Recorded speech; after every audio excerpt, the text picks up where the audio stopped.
Okay, well, this is another 46. This is my main project. It's on hold right now. I'm not going to show you everything on this car right now. There's going to be another video strictly on this car. This is actually a 46 Ford Gasser. It has a 427 stroker with a 4-speed top loader on it. I ain't going to tell everybody how fast it is or how fast it is in the quarter mile, but this is one of those cars that will raise its front end 2 foot off the ground when you punch it. And how much did you buy this for? I can't remember. I bought the body for about five grand. The body is almost practically perfect. I do have all the chrome for it. I have all the side chrome for it. The only thing that irks me is the guy who originally owned the car decided to fill in all of the stupid chrome holes. Yeah. So that is going to be I've already knocked out some on this side over here. And it's just slow and tedious. Yeah. But there's another, maybe close to $10,000 in the engine right now, but this is going to be the same type of engine build, running gear setup that's going to be go into that 67 Mustang. Yeah, we'll show more video on this, which we'll actually get to maybe next month, and this will be the beast restoration project to see if it'll actually run. Oh, I know it'll run. It's just needs a wiring harness. Yeah, there's also. I went to go start it up, something shorted out. I want my relays over here, and I just have to look up, and I heard that sound, and I saw a little gray smoke come up off the firewall. Yeah, and also needs it needs some stuff replaced in the rear end too, because it's got a cobble job on it. And this is back in 2002, and we were racing it and everything, and when we looked underneath it years later, and we found out there's a very, very bad cobble job. So yeah, we got to get everything kind of modernized in a certain way, so that way it can be roadworthy, and also the rear end safe on it, so that way it doesn't come out on us. Yeah, and another thing, it don't look like I leave the car looking like that just for show. Yeah. People come up alongside of me thinking it might be an easy race because of the way she looks. That's why it looks like that. Yeah. Throws a lot of, actually threw a lot of people off. There was a kind of a little bit of a story. There was a little Mustang, kind of like the same year as our mother's right here in '89, but it was kind of souped up, but it was a Fox body, I think. Yeah.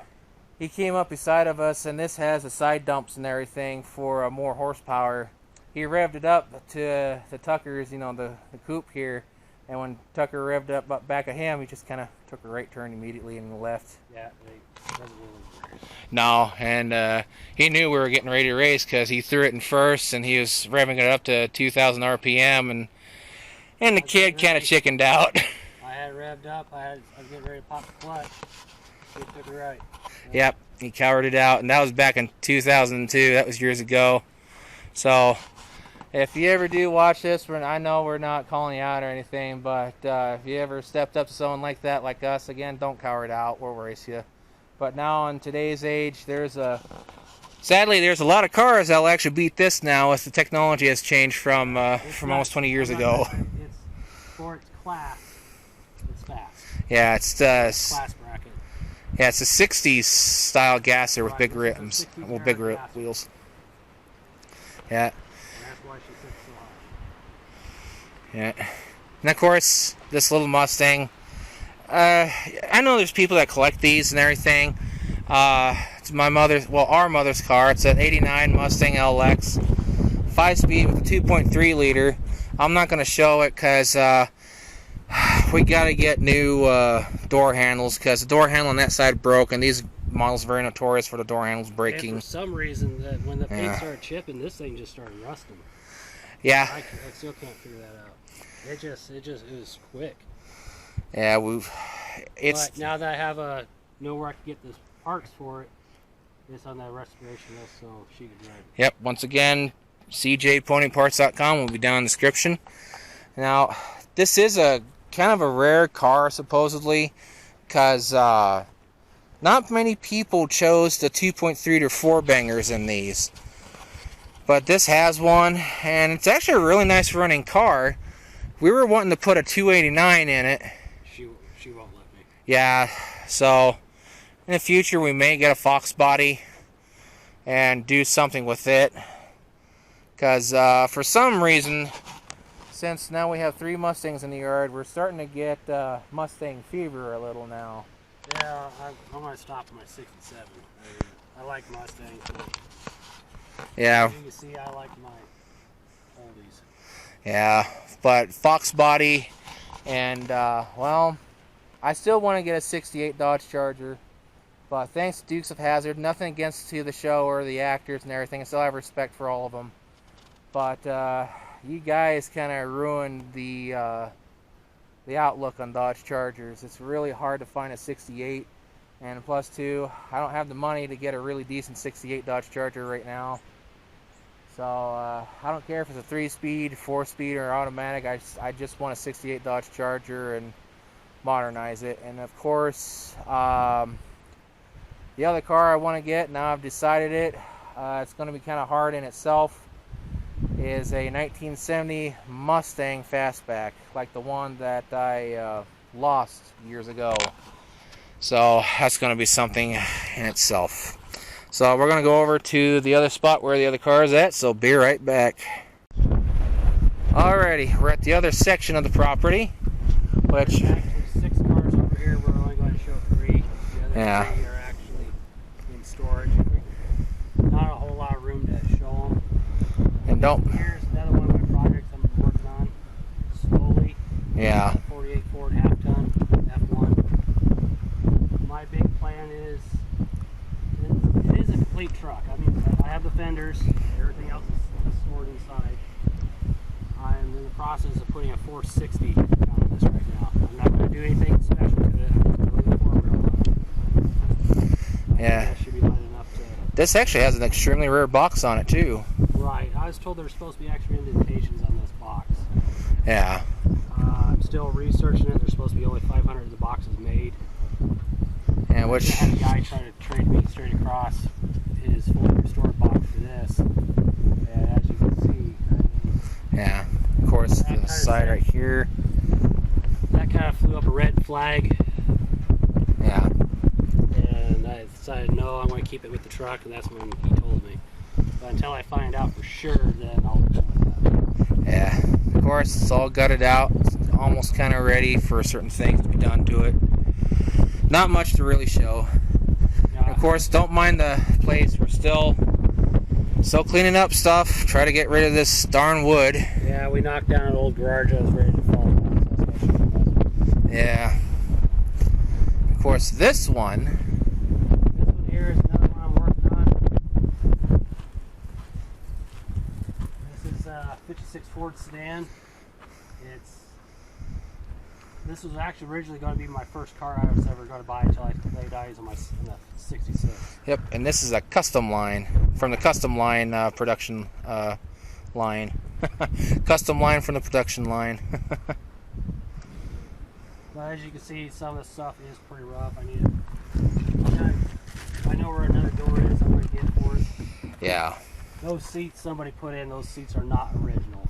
No. The steering wheel is not original. Somebody put that stuff in. That is coming out.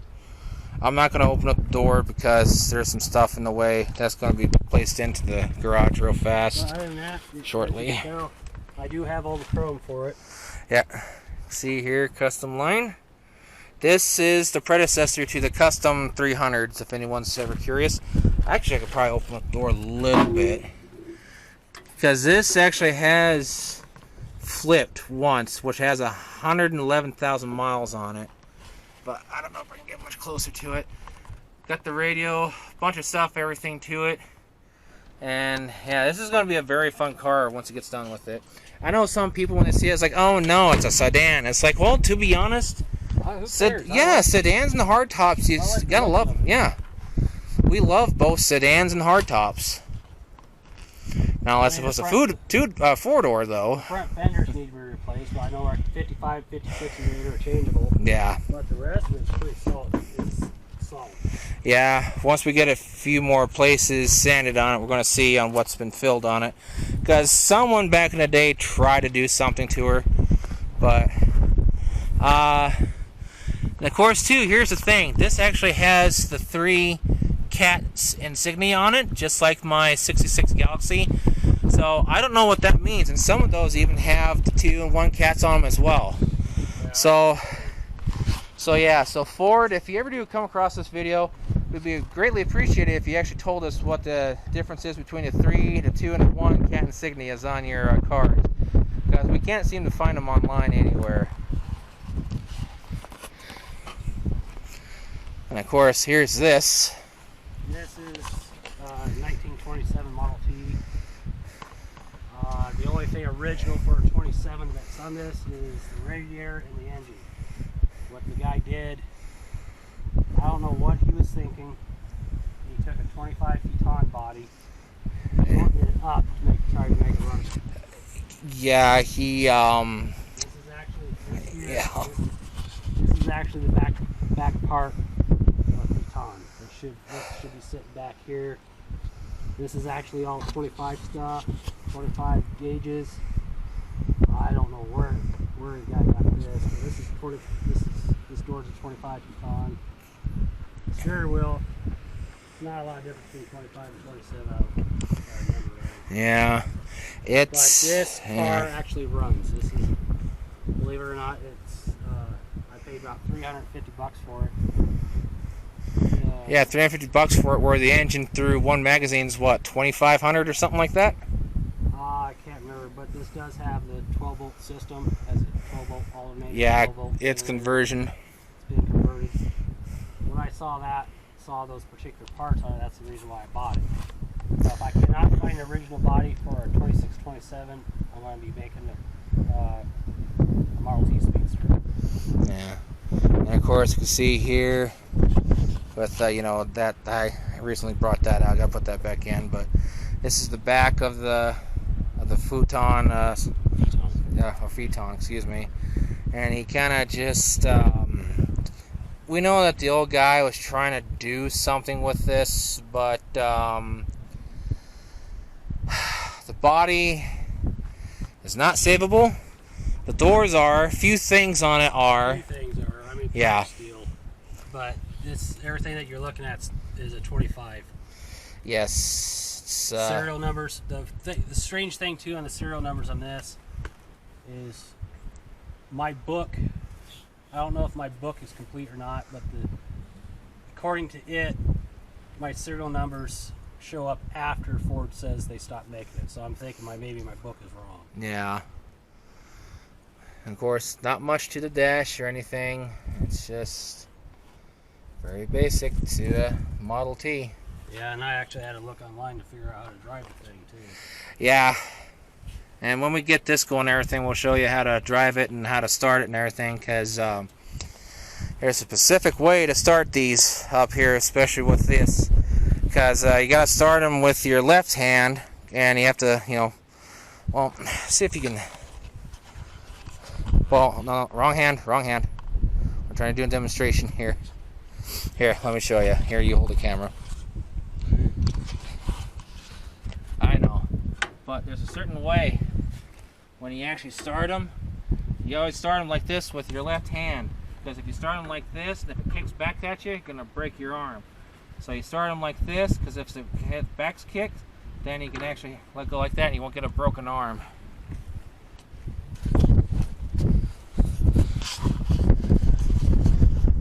Yeah.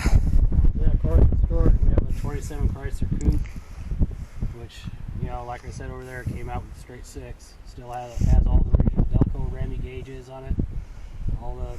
Everything's on that.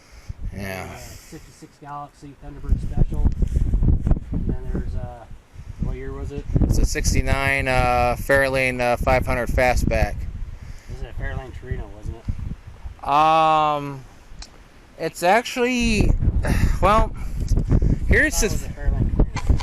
It's a Fairlane Torino, but it's a. Well, see, here's the strange thing about it. The title says one thing, but it's actually got numbers for other stuff, which I'm not going to show. It's a kind of, I never knew Ford did this, but it's kind of a mixture between a Torino and a Talladega. and it didn't make too many of these kind of particular models of a Fairlane Fastback. Now, it does have all the normal stuff for like a Fairlane Fastback, you know, what your typical dash and everything. However, there's certain stuff within it that actually belongs out of a Talladega and mixed with a Torino, and it's all factory. No one didn't mix match anything. It actually came rolled out of the factory.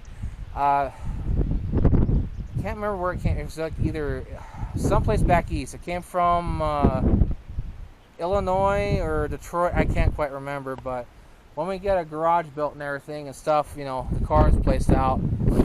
It's actually going to be my fun car. I'm going to try to, whoops, camera work here. I can't flip the deal over because if I do, it'll actually shut this camera off. I need to get a new one. But it's going to be my fun car. I'm going to mock up the similar build that he's going to do with his Mustang, what he has in his gasser. But mine's going to be an automatic because it's an automatic. I'm probably not going to tub it out. I'm not quite sure yet because I'm still kind of tossed up about the engine because even though it's a kind of common fastback, but it's not a common fastback, so it's kind of yes, no, but I'll probably still do something with it because my 351 Cleveland's sitting down in it right now, and I might turn it into a Cleveland Cobra Jet, but I'm not quite sure just yet. So we'll just have to see when the time comes and what happens. And I know the camera works very, very bad, so I don't have to stand out here. So anything else? Pretty much. That's pretty much it. Yeah. There's a few other cars. And of course, you know, like I said, we're cleaning up the property. Our giant garage is going to come up right here and up so far, and I know we're walking in the wind. But this is going to be our workhorse in the future, and this is the vehicle that our late father was ran off the road in. And this is the 1984 version of a Ford Highboy. It is a 3/4 ton cab on a 1-ton frame, and this is a diesel. This has a 6.9 international, the 6.9 liter international in it with the 4-speed. It's a 4-wheel drive. Right. The bell housing is actually interchangeable between 460s and 429. Yes, that's the only kind of engines that this can actually be switched out with between the 6.9 liter. I already have another cab for it. I have another front clip. Another week or two, I'm going to be getting the front end. That way we get this. And we do come out and start this up every once in a while. Yep. And I'll show it real fast. It hit a, well, when our father got ran off the road, it hit one of those irrigation culvert things. Excuse me. And it tore out the front, so the front's kind of no good. Cab shot. Yeah. When we switched cabs, we got to. Twisted, you actually see light. Yeah. We got to change the firewall from this one over to the other one. But there is the 6.9 international liter. Well, the 6.9 liter international. Looks like some mice have been up into it, but this takes the giant interstate. I think the interstate batteries to start it, whatever it is, 2 of them. You gotta have at least 2 batteries. And of course, new radiators got to be made for it because this one's cracked and it leaks out. But we're not sure if we're going to put a blower on this because I know if we put a blower on it, yeah, because we'd have to watch out for it because it could turn into a runaway too if something happens. But this is a pulling beast because when one time when our sister and brother-in-law were getting ready to get their house built, he used to pull trailers for a living, and well, he accidentally slid off into the ditch, and there's really no one else to pull out right in that point in time. And our father just got this. He locked it in, and he almost got him out, but it had bad tires on it. And when our brother-in-law actually put the air brakes on to get out, our father didn't know. He was still pulling the semi while it had the air brakes on backwards, and it was dragging it.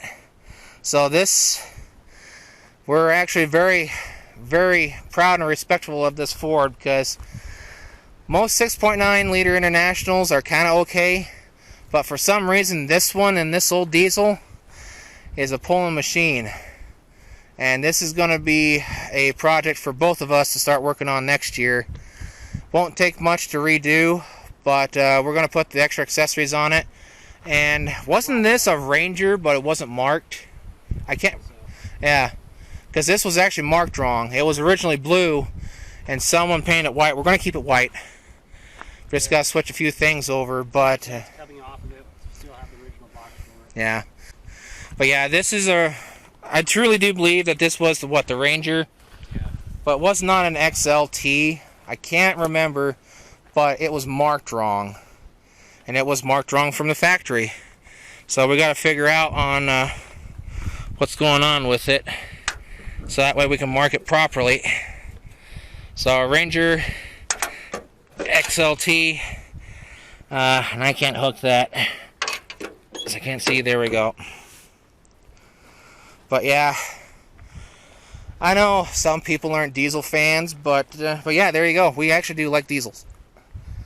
And yeah, it's kind of a shame that this, got ran off the road. My dad, but I have everything fixed. Yeah. Yeah, so it's a very, very easy fix. And this is going to be a joint project between both of us next year. Again, a 1984 Ford F-250, but it's actually a F-273 we could take a look. rating or something. But this is 1984's version of the 1960s and 1970s Highboys. And these are actually not very common. You can see other 3/4 tons like this, and they look the same. But this is actually the Highboy version of 1984. Uh-oh, battery's almost dead. So, so that's pretty much the Grand Tour. Yeah, the batteries in this don't last long. So, that's pretty much the Grand Tour of what we have right now. More to come in the future. So, if you guys like our stuff, give a thumbs up. If you hate our stuff, give a thumbs down. We don't care. Your viewer or critics, rate us however you want to. We have a Facebook and Instagram that will be linked down below. So, this is Aaron and Tucker, and we shall catch you all another time before the battery runs out. So, and again, this video is just again what's to come. Yeah, we're still cleaning up the property. I know it looks like a heap hole, but progress is being made. So alrighty, we'll catch you all another time here at DirtCat on Across Garage. So that's pretty much the grand tour of the vehicles until we show the other ones that's inside that storage unit. So y'all have a good one now, and take care. Until next time.